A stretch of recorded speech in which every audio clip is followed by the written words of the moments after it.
Last night, soon after 2100 British Standard Time, Indian forces launched missile strikes against 9 sites in Pakistan and Pakistani-administered Kashmir.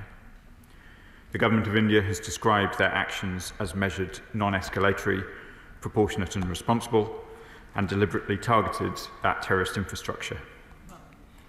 Following India's actions last night, a military spokesperson for Pakistan has stated that 26 Pakistanis have died and 46 were injured, including civilians and children. At a meeting of their National Security Council earlier today, the Pakistani government has stated that it reserves the right to respond in a manner of its choosing. This is an incredibly delicate moment, Mr. Speaker, in an evolving and fast-moving situation. As my right honourable friend, the Prime Minister, noted just now, rising tensions between India and Pakistan are a serious concern. The government has been monitoring the situation closely and staying in close contact with all of the key partners. Since the developments overnight, my right honourable friend, the Foreign Secretary, has been in contact with both the Indian External Affairs Minister, Jaishankar, and the Pakistani Deputy Prime Minister and Foreign Minister, Dar. Our High Commissioners in Delhi and Islamabad have also been in close contact with their hosts, and I met this morning with the Pakistani Finance Minister, Aurangzeb. The Foreign Secretary has also been coordinating closely with other partners, notably the United States and the Gulf. Our consistent message to both India and Pakistan has been to show restraint. They need to engage in dialogue to find a swift diplomatic path forward. The UK has a close and unique relationship with both countries. It is heartbreaking to see civilian lives being lost. If this escalates further, nobody wins. We clearly condemned the horrific terrorist attack last month, the worst such attack in Indian-administered Kashmir for many years. Now we need all sides to focus urgently on the steps needed to restore regional stability and ensure the protection of civilians. The UK will continue to work closely with our international partners in pursuit of short-term de-escalation and longer-term stability. The Foreign Secretary will have a chance to discuss the situation with EU foreign ministers in Warsaw today. He and the whole government will stay in close touch with the governments of India and Pakistan, as well as with those with influence in the region. Mr. Speaker, de-escalation is of the utmost importance, not least given the large numbers of British nationals in the region. The safety of British nationals will always be our priority. Overnight, we have issued factual updates to our travel advice for both India and Pakistan, updating British nationals on military activity and potential disruption to flights in the region. British nationals in both India and Pakistan should stay up to date with our travel advice and follow the advice of the local authorities.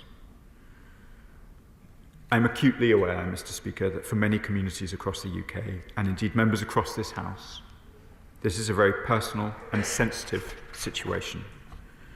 The British Pakistani and British Indian communities make a huge contribution to this country.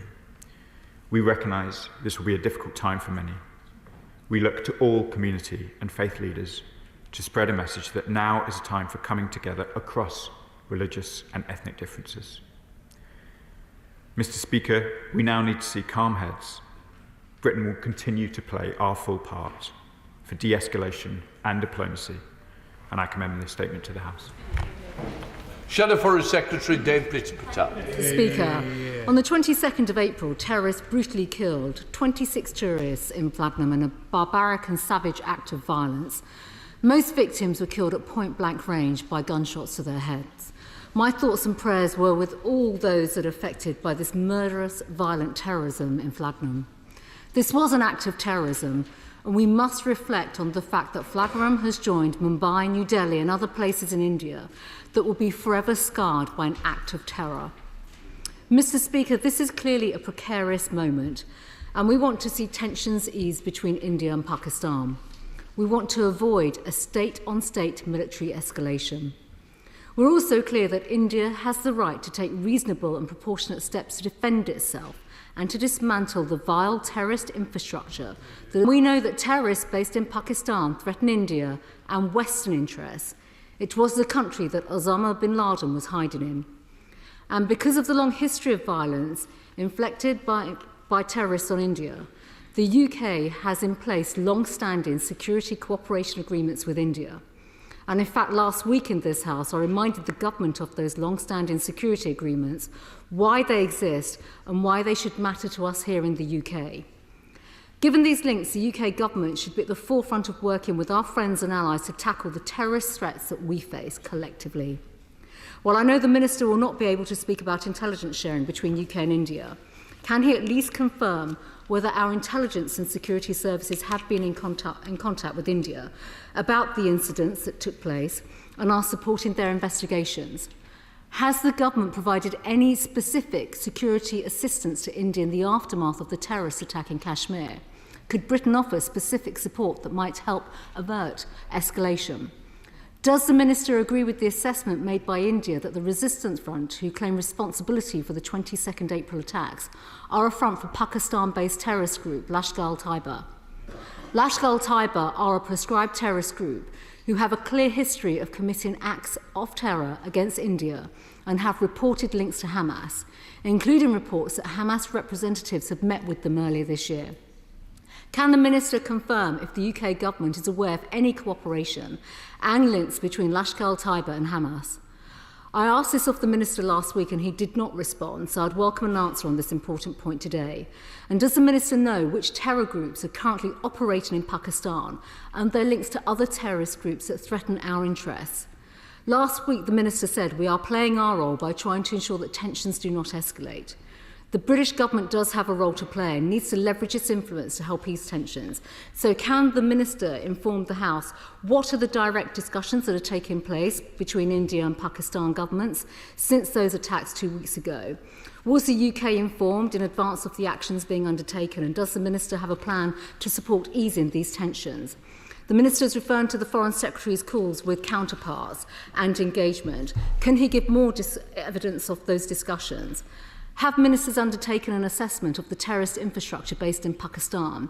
Has the Minister had discussions with the Pakistan government on this matter? And can ministers give assurances that there are sufficient measures in place to ensure that no British aid to Pakistan, either bilaterally or through multilateral sources, has ended up in the wrong hands? With these questions in mind, the diaspora communities here in the UK have strong links to both India and Pakistan, as the Minister has said. So can he give an update on the actions that will be taken to prevent the escalation of tensions impacting on communities in our country? Can he give details of extra consular capacity and support the UK will be given to the High Commissions in both countries and provide consular support to British nationals in Pakistan and India? And finally, will the Minister now be more forthcoming with the House about the government's assessment as to who carried out the terror attack in Kashmir, whether they were working with any other malign actors, and whether he is working through the security implications for the UK? Mr. Speaker, the Right Honourable Lady asks important questions. And let me take this opportunity to reiterate our condemnation of terrorism in all its forms. Our thoughts are, of course, still with those affected by the despicable acts of the 22nd of April. Our thoughts are with their loved ones and the people of India. The Prime Minister spoke with Prime Minister Modi on the 24th of April, and the Foreign Secretary spoke with his counterpart on the 27th. We are all, as the Right Honourable Lady would expect, in regular contact with our counterparts. As she may know, the Foreign Secretary is travelling at the moment, and I'm not privy to the very latest contacts he has had, but I know that they are ongoing. The Right Honourable Lady asks important questions about community relations in this country. I am, of course, working closely with my MHCLG counterparts who are talking to affected communities across the country, recognising the sensitivities that she points to. And I can confirm to the Right Honourable Lady that I have had extended discussions with my Pakistani counterparts about the terrorist threat within Pakistan and the efforts that need to be taken in order to address it, and that is a terrorist threat which affects Pakistan herself as well, who has, of course, suffered, even in recent months, very significant terrorist attacks. Thank you, Mr. Speaker. And the reality is that India's airstrikes in Pakistan and Azad Kashmir have seen the killing and injury of dozens of civilians, including children. And it has led to a massive escalation in the real threat of war between two nuclear powers. This follows 2 weeks of bulldozer tactics and thousands of mass arrests in Kashmir, the unilateral withdrawal from the Indus Treaty effectively threatening collective punishment on millions of Pakistanis, and now this act of aggression, all in complete contradiction of international law. The Minister is right to say that the international community must now focus towards de-escalation and stability. But this cannot be achieved in full without addressing the central issue of Kashmir, an issue close to the hearts of many honourable members in this case, an issue that I have. The plight of the Kashmiris has been raised by me over the last decade in this chamber. So does the Minister accept that the UK has a moral, historical and legal duty and responsibility to end this 80-year period where UN resolutions on Kashmir have frankly sat gathering dust? And will he act so that the sons and daughters of Kashmir have their birthright to self-determination, something promised to them decades ago? Madam Deputy Speaker, I thank my honourable friends for the question. Of course, there are, and it's well known to this House, a range of wider issues between India and Pakistan, and Kashmir is one of them. But on this most delicate of days, it is important that the House remains focused on the importance of de-escalation, and that is my key message from this dispatch box today. Spokesperson Callum Millen. Thank you, Madam Deputy Speaker, and to the Minister for advance sight of his statement. The terrible terrorist attack last month brought death to 26 civilians and rightly shocked and appalled many. Yesterday's military strikes by India and the subsequent exchange of artillery fire in Kashmir mark a deeply concerning escalation. The prospect of New Delhi and Islamabad engaging in further tit-for-tat military action risks destabilising the entire region and leading to more civilian deaths. Their status as nuclear powers also generates severe global risks. It is vital, therefore, that both governments work to de-escalate the current crisis. Maintaining open lines of communication is key to preventing escalation and enabling a diplomatic off-ramp for both governments. So can the Minister provide more detail on the conversations that he said have taken place overnight with government representatives in New Delhi and in Islamabad, and on what steps the government is taking to help maintain an open dialogue between both governments? Can the Minister also confirm whether additional resources are being provided to support British nationals in Pakistan and India to ensure their safety? Given our shared history, Madam Deputy Speaker, and now as Commonwealth partner to India and Pakistan, the UK has a particular responsibility to support efforts at mediation and to help prevent retaliatory actions which could contribute to more deaths on both sides. Can the Minister describe what plans the government has to engage international partners at the UN to support mediation efforts? Yesterday's strikes follow a series of escalatory measures taken by India and Pakistan over the past week. In addition to the cessation of military activity, it's vital that these countermeasures are wound back. Can the Minister confirm what, as part of mediation efforts, the government is doing to press India to reinstate the Indus Water Treaty and Pakistan to reopen its airspace? Indian and Pakistani communities across the UK will be very worried by these new developments, and it is vital that they are fully supported. So in addition to the remarks he's already made, can the Minister provide more detail on what steps the government is taking across all departments to support communities here in the UK? Minister Falconer. I thank the honourable gentleman for his questions. Let me try and take them in turn. I can confirm that the Foreign Office is taking action to ensure that the best possible consular service is available to British nationals in India and Pakistan. He mentions airspace. Even over the course of the last 24 hours, there have been a number of changes in relation to airspace. So I would encourage both members of this House and anybody watching at home to please keep Foreign Office travel advice as the central place for advice. This is a fast-moving situation, and options for air travel may change, and indeed have changed over the last 24 hours. So please do keep updated on that, and I can confirm that my department is taking steps to try and ensure that our call centres are open and that those who are concerned should get in direct touch. We are, as I said earlier, in direct touch with both governments.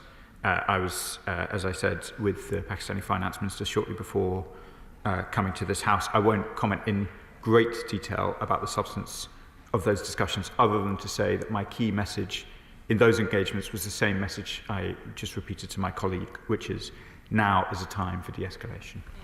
Tahir Ali. Thank you, Madam Deputy Speaker. India's record on Kashmir is not something to be proud of. It has been ethnic cleansing Kashmiris for over 78 years. Modi's record on human rights is not forgotten. An individual who once was barred from coming to this country. Kashmir has a history that spans over 4,000 years. It has never been part of India and will never be part of India. That can remain a distant dream of Modi. Does the Minister agree with me that now's the time to de-escalate, but also make sure that the promises of a plebiscite for the Kashmiri people are also delivered, so this issue can be resolved for once and all? Mr Faulkner. My honourable friend is right to focus on de-escalation. That is my focus this afternoon from the dispatch box. Our position on Kashmir remains unchanged, but it will be the focus must be, for now, ensuring that there is no further threat to regional stability. Andrew Mitchell. Thank you, Madam Deputy Speaker. The Minister has rightly underlined the fact that we are facing an incredibly dangerous moment at this point, but that Britain has a uniquely deep, historic and influential relationship with both these great countries, which we must now deploy with great energy and skill. Does he agree that the government of Pakistan must take more action against these terrorist organisations which operate from their soil, and also understand the outrage that Indian people, but not only Indian people, but including the diaspora in Royal Sutton Coldfield, feel that these dreadful events have taken place, as we have heard today? Madam Deputy Speaker, I thank the Right Honourable Gentleman for his question, and I recognise his long attention to these issues. As Secretary of State for DFID, he sent a young DFID official to Pakistan in 2010, and I remember his commitment then. He's right that Pakistan has been plagued by a terrorist threat within its own borders. It's a plague which has been of concern to its neighbours, but also most acutely to many Pakistanis, as we've seen devastatingly in recent months. They must do more to seek to tackle that threat, and I've discussed that with Pakistani ministers through the course of my ministerial duties. India is, of course, right to feel outrage at its attack, at this terrible attack of the 22nd of April.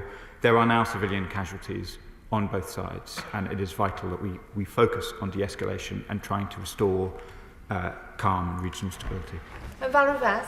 Thank you, Madam Deputy Speaker. Can I thank the Minister for coming to the House so soon? Could he confirm when he last met, or his department last met, with the ambassadors of both India and Pakistan, and will he ensure that the dialogue will continue with them? Minister. I can confirm to my honourable friends that the dialogue will continue. Of course, the Prime Minister was in touch with Prime Minister Modi just yesterday, and I was with the Pakistani Finance Minister and indeed the Pakistani High Commissioner in London just an hour or two ago. And Bob Blackman. Thank you, Madam Deputy Speaker. Following the terrible terrorist atrocities on the 22nd of April, as the Minister has outlined, clearly India took diplomatic action and further actions to penalise Pakistan. Pakistan then retaliated. But it was made clear at the time by India that either Pakistan removes the terrorist bases along the line of control, or India would remove them. And last night, 9 sites were hit. These were terrorist bases where training took place. where terrorists are being trained to go and commit further atrocities in India. So will he now call on Pakistan to make sure those terrorist bases are removed once and for all? Minister. Madam Deputy Speaker, the situation remains incredibly delicate and fast-moving, and we have seen rival accounts through the course of the morning about events. We will, of course, track these events very carefully, and I responded to the Right Honourable Member for Sutton Coldfield earlier on the question of the terrorist groups in Pakistan which pose a threat to Pakistan as well as others. We will, of course, continue to monitor events very closely. There's still much that is disputed, but it is absolutely obvious for regional stability to be restored, we need to have direct, urgent contact between India and Pakistan and calm heads prevailing. Members need to temper the language and not to use statements such as misleading the House. Nasha. Thank you, Madam Deputy Speaker. 26 people have lost their lives in the Balam attack, the terrorist attack, and now 26 people lost their lives in yesterday's attack. The truth remains that there is no evidence presented to anybody to say, any partners, national, international partners, to say that Pakistan was indeed responsible for the attack in Balam. That is not being presented. Does the Minister agree with me, and I thank the Minister for coming so soon to the House and all his efforts in trying to de-escalate, but to actually get de-escalation, then, and if India is so certain, then does he agree with me that India should be sharing that evidence with the world to justify this barbaric attack on killing 26 people and attacking mosques in the middle of the night? Minister Faulkner. Madam Deputy Speaker, as I said in the previous answer, there is clearly considerable amount of debate about the facts of what has happened just in the last few hours. I do not wish to focus, and it would indeed be inappropriate for the UK to speculate on those exact facts. We need to focus from this House on de-escalating the risks to regional stability that we see today. Ayub Khan. Thank you, Madam Deputy Speaker. There's enormous distrust between both nations, which stems from the dispute of Kashmir. Immediately after those terrorist events in India last month, India was quick off the mark to blame Pakistan. And Pakistan, in response, made it plain that they had nothing to do with it.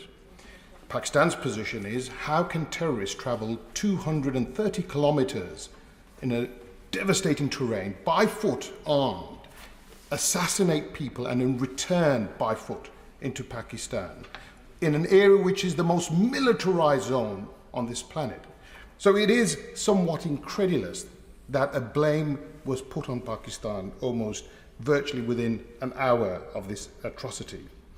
Will the Minister commit to leveraging our diplomatic influence to encourage an environment conducive to open dialogue? And would he agree with me that there is an ever-growing imperative to normalise relations and address underlying issues from territorial disputes to acts of violence through peaceful negotiations and mutual understanding?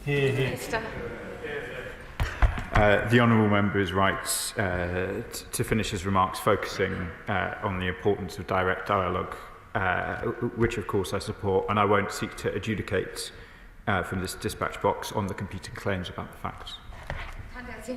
Thank you very much, Madam Deputy Speaker. After the recent terrorist attack, and as tensions on the subcontinent sadly escalate and videos of the destruction circulate, many of my Slough constituents of Indian and Pakistani heritage are extremely worried about the safety of their loved ones as bullets fly and as bombs drop, especially those of Punjabi and Kashmiri heritage, because they have and already have and will be impacted most by the death and injuries to their family and loved ones. So while sending condolences to all affected and recognising the UK's historic ties and responsibilities, can the Minister assure Parliament that our government will be at the forefront of efforts to de-escalate tensions between the two nuclear-armed nations, and that we will ensure that negotiations are enabled to chart a path to peace and prosperity? Minister.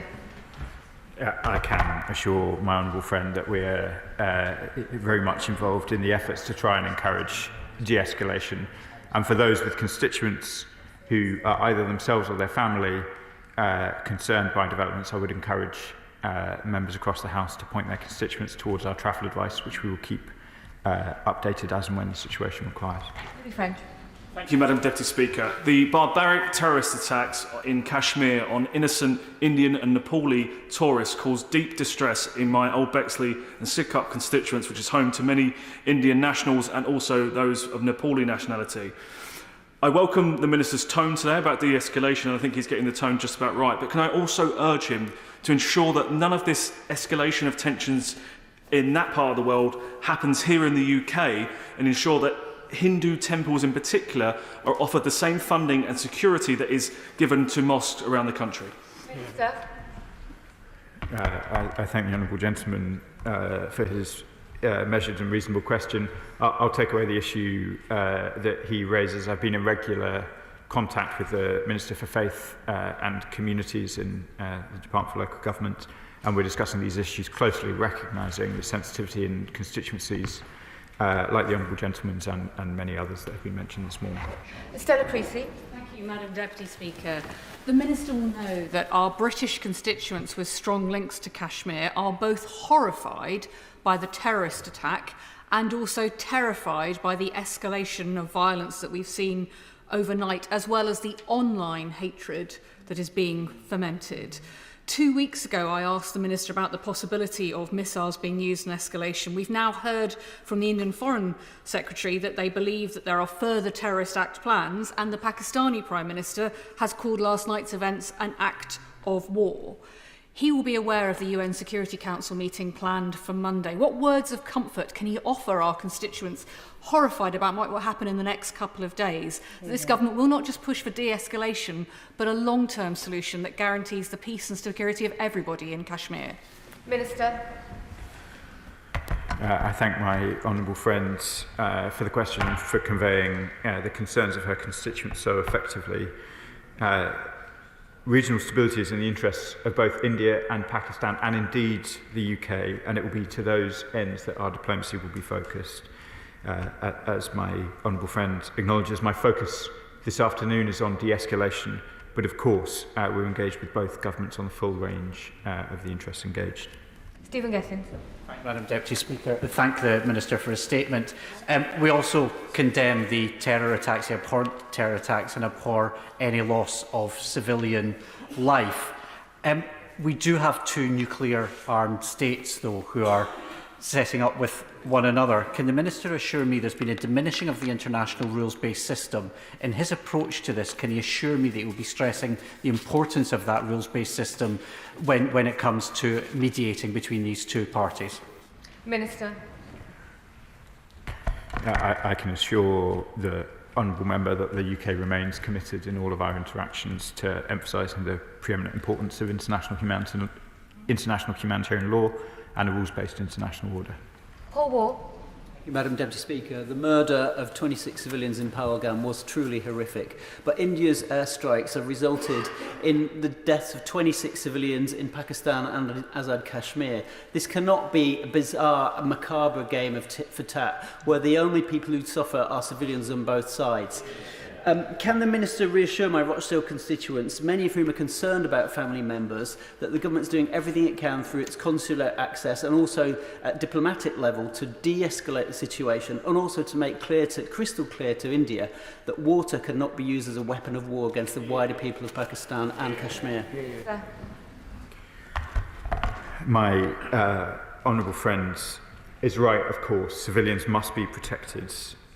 For British nationals concerned by developments, I would encourage them to refer to our travel advice. As I said earlier, this is obviously a fast-moving situation, and we will not be in a position to always update our latest advice from this dispatch box, so please, constituents should look there first and foremost for advice from the British government about how to ensure their safety.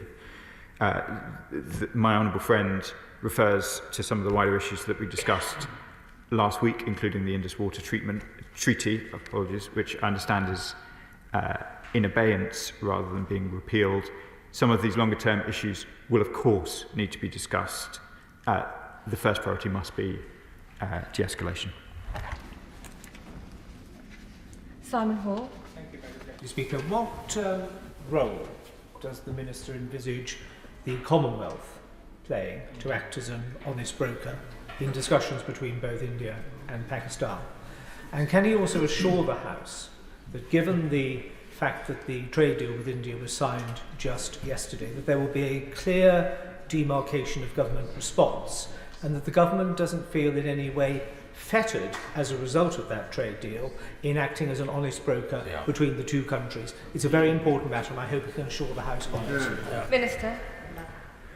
Our priority is to ensure direct contact between India and Pakistan, and to ensure that those tensions are directly de-escalated. We're, of course, very proud that we are Commonwealth members with both India and Pakistan, and that Commonwealth membership obviously reflects a deep and unique history between the UK and India, and the UK and Pakistan. We, of course, we welcome the free trade agreement that was announced yesterday, and of course these are close, deep friendships between both countries involved. We will, in all of our efforts, seek to restore regional stability, and we will do that with both of our friends. Jazz Aswal. Thank you, Madam Deputy Speaker, and thank you for your advice on tempering our language in here, because words have consequences. And I thank the Minister for his statement and the Foreign Secretary for all the work that they're doing in the background. Yesterday in this House, we celebrated the end of World War II, and I commended the role of the British Indian troops, now known as India and Pakistan, who fought shoulder to shoulder, shoulder on the wheel, made sure that we won. Allied troops won. World War II was ended. And as someone with Indian heritage, born in India, whose parents were born in Pakistan, I know only too well neither nation will take a backward step. So what can the Minister do to assure me and my residents in Ilford South that we will do everything possible to bring both the superpowers to the negotiating table to restore peace to this volatile part of the world? Faulkner. I thank my honourable friend for the sensitive and personal tone that he brings to his remarks. I too have seen the Commonwealth war graves in Pakistan and India, which is a tribute to the service of many from the British Indian forces that fought in World War II. I can assure him and his constituents that we will do everything that we can to play our full diplomatic role. Thank you, Madam Deputy Speaker. Given the significant and frightening ramifications of further tensions and instability between these two nuclear-armed neighbours, I agree with the Minister that de-escalation and diplomacy are the absolute priority. Can I ask the Minister to tell the House whether he has sought assurances that UK-manufactured weapons and military equipment have not been used in attacks against civilians? And can I ask him now to explicitly rule out supplying any UK-made weaponry to either side in a bid to increase pressure on all parties to engage in much-needed dialogue? Minister. Madam Deputy Speaker, we have some of the toughest arms export rules in the world, and they will be fully adhered to in this case. I don't intend to make further announcements from the dispatch box about that regime now, but I'm sure in due course I can return to the House to provide a follow-up update. Mohammed Yassin. Madam Deputy Speaker, 10 days ago, this House stood united in condemning the attacks on civilians on both sides of the conflict. Yet since then, the violence has tragically escalated, with more innocent lives lost overnight as a result of Indian attack on civilians in Pakistan and Azad Kashmir. While we all want to see an immediate de-escalation of military action to prevent further loss of lives, does the Minister agree that lasting peace in the region cannot be achieved until the core issue of Kashmir is resolved and the Kashmiri people's right to self-determination under the UN resolution is recognized and upheld. Madam Deputy Speaker, I recognise my honourable friend's long advocacy on these questions today. We are calling for de-escalation and our position on Kashmir remains unchanged. I'm sure I will return to this House to discuss longer-term issues between India and Pakistan in the fullness of time. Mark Pritchard. Thank you, Madam Deputy Speaker. May I welcome the Minister's statement. Of course, terrorism, wherever it occurs, should be condemned. But can I, on behalf of my constituents, many of whom are of Pakistani heritage and Indian heritage, join the Minister in calling for a de-escalation and dialogue between India and Pakistan. And ahead of the meeting in New York next week, I just wonder, as a permanent member of the UN Security Council, what more the UK can do to ensure that the United States is fully engaged in that process as well. Minister. I thank the honourable gentleman for his tone in his question, and I can confirm that the Foreign Secretary and other members of the government are in direct touch both with other permanent members of the Security Council, including the United States. Harpreet Powell. Thank you, Madam Deputy Speaker. And of course, this is a delicate moment, and it's no one's interest to see further escalation. So, of course, I condemn the loss of civilian life, both with the terror attacks and the military strikes that are ongoing now. But can I join the honourable member in saying it's really important that we work with our international allies and partners to try and de-escalate the situation. And I was contacted by a constituent in the region who is concerned about him and his family. So can I ask what role the FCDO is playing with British nationals in the region as well? Thank you. Minister. I thank my honourable friend, who's a doughty champion for her constituents. We have been updating travel advice, and I can confirm that my department is taking steps in order to be able to respond as fully as possible to the concerns of our collective constituents who are in the region. I would say to her and all members of the House, Foreign Office travel advice will be the first and best place for constituents right across the country to be looking. Iqbal Mohammed.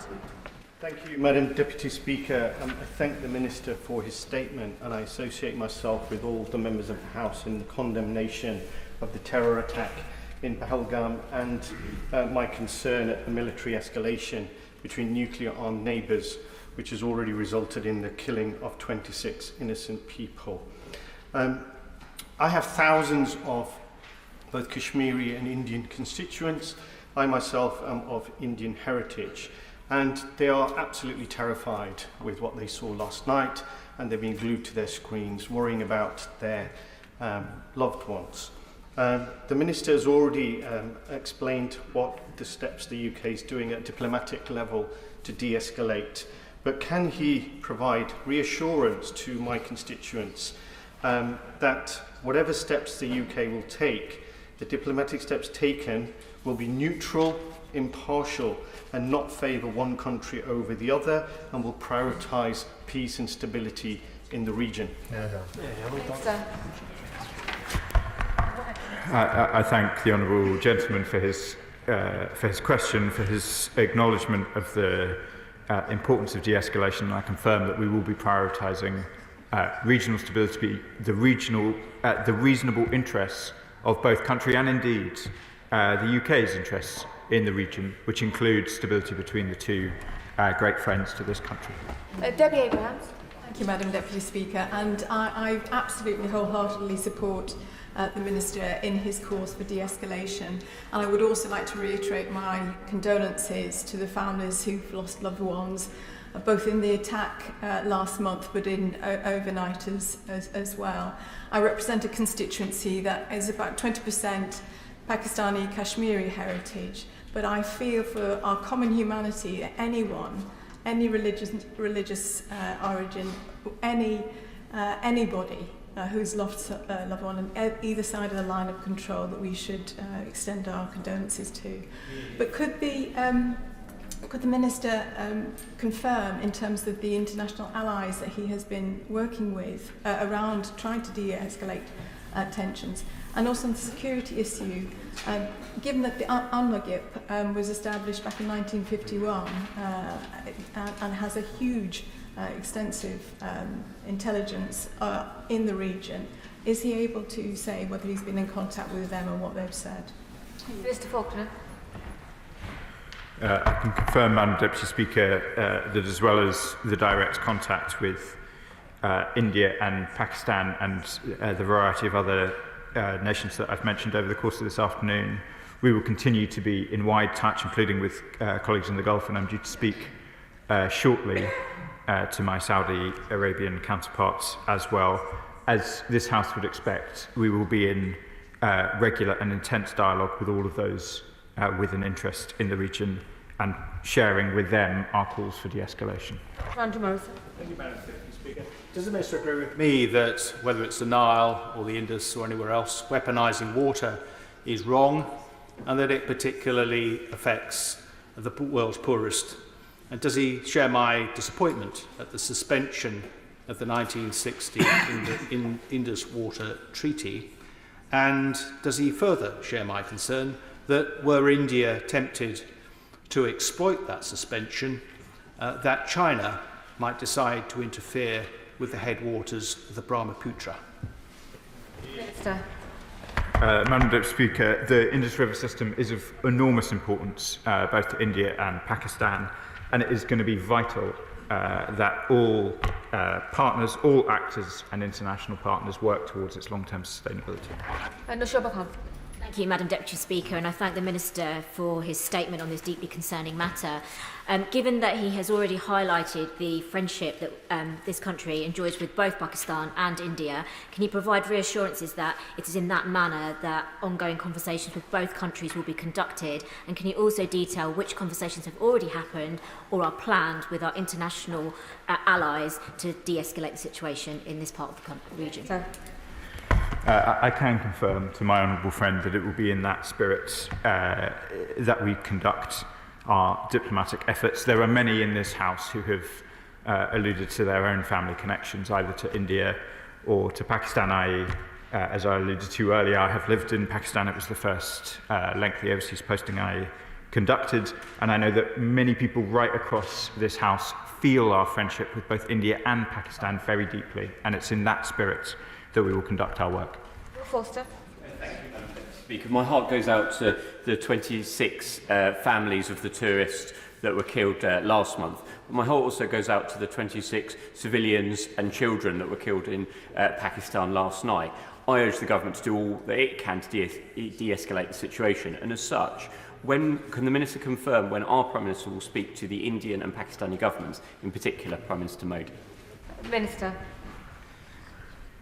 The Prime Minister spoke to Prime Minister Modi yesterday. That was before these events. We have been in touch overnight and throughout the day with the Indian government, and I have been in touch throughout the course of the day with the Pakistani government as well. Surgeon Joseph. Thank you, Madam Deputy Speaker. Everyone in this House knows that India has suffered a number of terrorist attacks over the years, including one on the Indian Parliament. Just last month, 26 innocent lives were lost following a devastating act of terrorism in Pahalgam. While India has the right to defend itself and its people, does my honourable friend agree that war is not good for both sides and it's time for de-escalation and for Pakistan to work with India to eradicate terrorism from the region? Minister. I agree with my honourable friend. De-escalation is vital, and it's to that end that our efforts are dedicated. Ben Lane. Thank you, Madam Deputy Speaker. Can I commend the Minister and indeed the Foreign Secretary for their efforts to maintain dialogue with both countries and in conjunction with international allies to de-escalate the situation. Given the urgency for de-escalation, is there any reason why this matter cannot be taken to the UN Security Council for a more urgent discussion than is currently planned? Minister. The agenda of the UN Security Council was agreed in New York, and when we're in a position to update the House on what that agenda looks like, then we will of course do so. Yasmin Qureshi. Thank you, Madam Deputy Speaker. May I refer the House to my registered members of interest as the chair of the All Parties Parliamentary Group on Pakistan. Madam Deputy Speaker, in my constituency of Bolton South and Walkden, I have people from Indian heritage, Pakistani heritage, Kashmiri heritage, and they were all absolutely gutted when they heard about the incident that took place 2 weeks ago, and of course what happened last night as well. My condolences to all of those who've died and their families. But India's decision to launch strikes without providing clear evidence of Pakistan's involvement in recent attack is reckless and deeply irresponsible.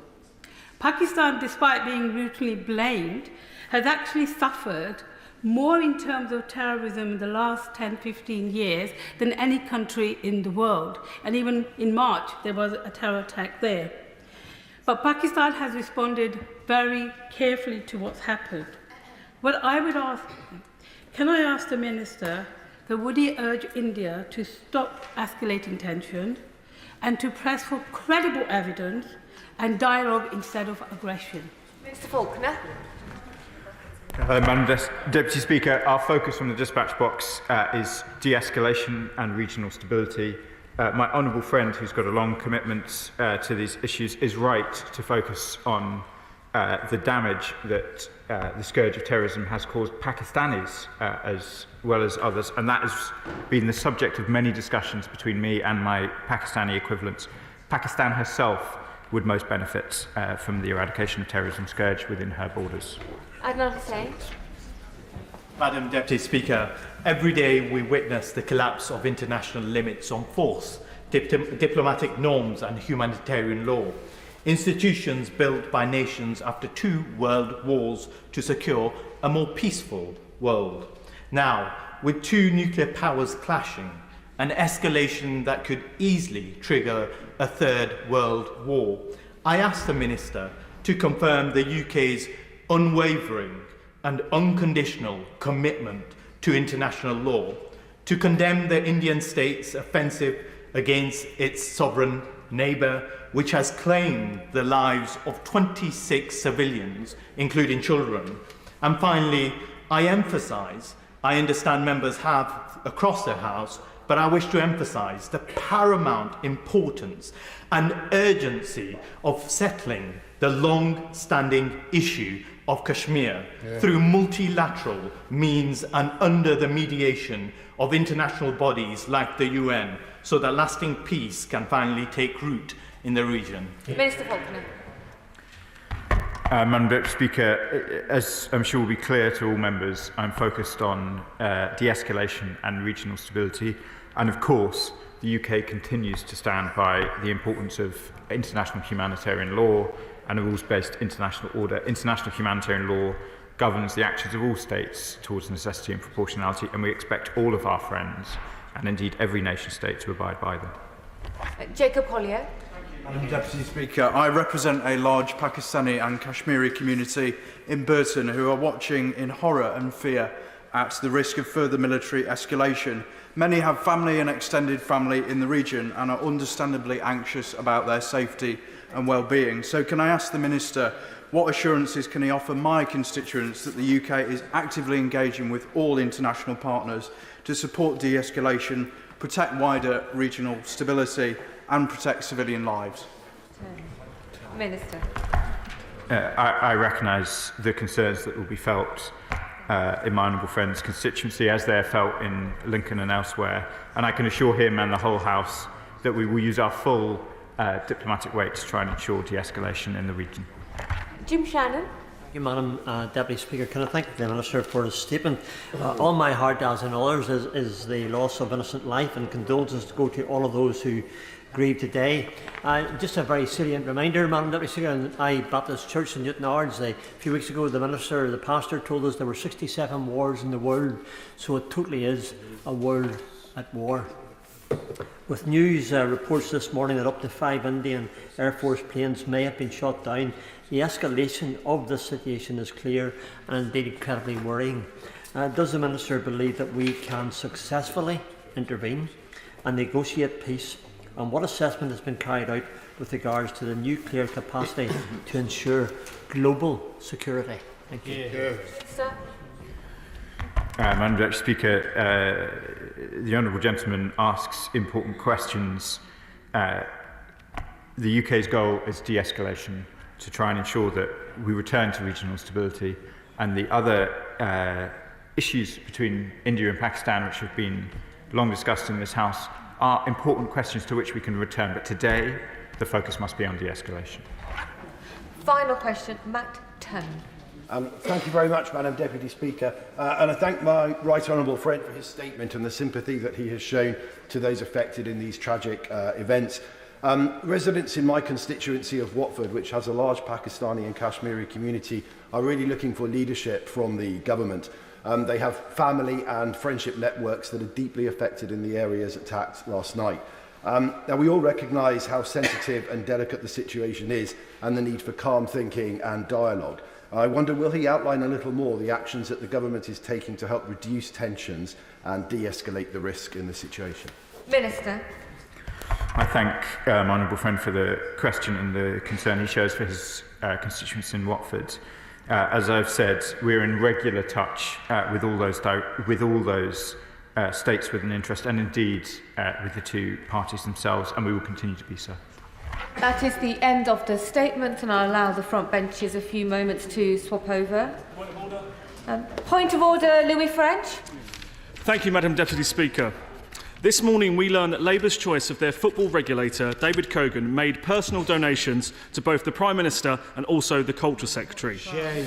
We believe that the government's decision not to disclose this when Mr Cogan's appointment was announced constitutes a potential breach of the Governance Code on public appointments and represents a clear discourtesy to both this House and also the DCMS Select Committee. This appointment is clearly cronies over clubs, favours over fans and brings major risk to English football. Can you please advise me, Madam Deputy Speaker, on the best way to ensure that this House is able to scrutinise such appointments and ensure all rules were followed by the government? I am grateful to the honourable member for giving notice of his point of order.